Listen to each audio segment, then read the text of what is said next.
Hey, what's good, everyone? This is Adnan Reed in the Clutch, and I want to talk about a very important game last night that happened between the Minnesota Timberwolves and the Golden State Warriors, where Jimmy Butler just proving once again why he's one of my all-time favorite players, and that he just lit up the Golden State Warriors and carried them during a time when they really needed the most, with Steph Curry going out with a left hamstring injury.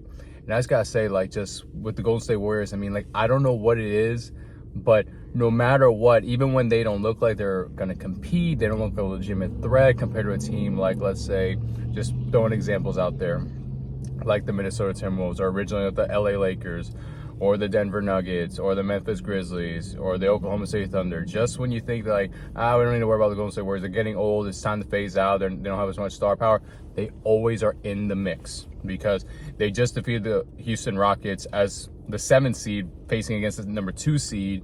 And the Houston Rockets have so much upside, so much youth and potential, and a great coach in Ime Udoka, and they just eliminated them in 7 games, which is impressive. And now they took game 1 from Minnesota Timberwolves on the road. And Minnesota Timberwolves, they have so much confidence and so much momentum defeating the Lakers, who a lot of people predicted, including myself, were going to take it really far into the playoffs. We were all proven wrong, and then that boosted all their confidence, and yet they still lost last night to the Warriors. So it's just really amazing with just how Jimmy Butler, he left Miami, went to Golden State, and was able to turn that team around. And then the Golden State Warriors as a unit are proven once again, never count us out, at least until Steph Curry retires. So, but talking about Jimmy Butler, he is the star of the game, him and Buddy Hield, who actually have a good friendship going on. I love the personal interactions with them on the media press. So Jimmy Butler's taking shots at Buddy Hield and vice versa. So it's funny, and that's just who Jimmy Butler is. He's just very entertaining and a hilarious dude. But talking about the game, Jimmy Butler scored 20 points, 11 rebounds, having a double-double in that aspect, with 8 assists, 2 steals, 0 blocks, 1 turnover, while shooting at 35% from the field and 25% from three-point range. Could be better in the shooting-wise, but hey, while Steph Curry was out, he was able to get things going for the Golden State Warriors, and they relied heavily on their defense, which is really important, because when Steph Curry's out, they need to step up big time on defense and shut down the Minnesota Timberwolves, and that's exactly what they did as a unit, which I'll get to very shortly. And then Buddy Hield, who I mentioned earlier as well, he had the most points out of everyone with 24 points, 8 rebounds, 3 assists, 1 steal, no blocks, no turnovers, while shooting 36.8% from the field and 62.5% from three-point range. So basically, he had most of his points through shooting the three-point range.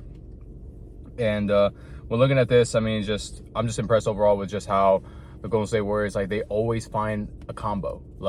All right, are we gonna go all out, just shooting threes, shoot the lights out of the gym? Okay, that's not working. All right, let's work on our defense. That just shows that they're a really well-oiled machine as a unit, and that's why the Golden State Warriors have 4 championships over these past 10 plus years, since Steph Curry was rising to his MVP status. They're just the top class organization that I admire, and a lot of the rest of the NBA, they're trying to mimic and copy to the best of their abilities. So, but with Steph Curry being injured, we need to know how much longer are they going to keep this up. Are they going to be a defensive oriented team? Are they going to be able to rely on Buddy Hield with his shooting? Because Buddy Hield, he's a good shooter, and Brandon Podziemski, he could be on and off. Same with Jimmy Butler and Draymond Green. The rest are streaky shooters, whereas Buddy Hield, he's your other really good, reliable shooter that can more or less sort of replace Klay Thompson in that aspect when Klay Thompson was in his prime. But Buddy Hield, let's see how much longer can he keep up with that shooting. But I believe the Golden State Warriors, if they really want to defeat the Timberwolves, they need to focus on doing exactly what they just did 3 more times. Just focus on defense, shut them down, find Anthony Edwards' weaknesses, expose that, make Anthony Edwards try to play hero ball, try to make things work, to force bad passes or force bad shots, and that's how they get exposed by doing that. So if they follow this formula, I think Golden State Warriors can upset the Minnesota Timberwolves just like they upsetted the Houston Rockets. But talking about the Minnesota Timberwolves, though, I would not count them out either.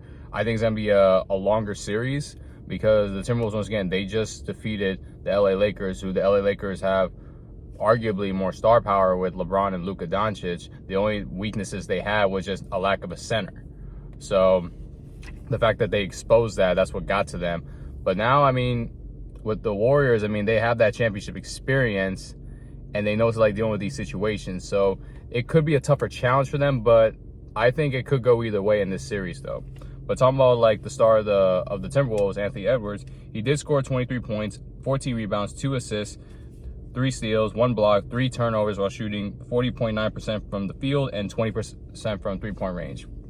And Minnesota Timberwolves have overall shot 17.2% from three-point range, 5 of 29 shots, which is horrendous. I don't think they're going to be that bad, especially come game 2, game 3, 4. I don't think so, but they need to pick up on their shooting, and like they need to like also expose, in this case, like the lack of Steph Curry on the court, because they just, with their best player being out, they can expose guys like Draymond Green. They can get Jimmy Butler. They can lock down Buddy Hield in the three-point range. They can find ultimate combos to be able to get them to even up the series so they can get back home court advantage when possible. Because with Steph Curry being out, like Steph Curry, he's shown in the Olympics this past year and overall that he can lift up a team. Well, with that out of the equation for now, the Timberwolves, they need to cash in on this and just realize, oh, it was just a lucky game. They just cashed in, but we're the real team. This is their chance to prove it. But like I said, I don't know how this series is going to go. I don't know, to be honest with you, because it can go either way, like I mentioned. Either Golden State, they can use this momentum, this chemistry, this championship experience to take down the Timberwolves, or the Timberwolves can use Steph Curry being out and their hot momentum and confidence to take down the Warriors. Like, this is too evenly matched in this situation because of the external factors here.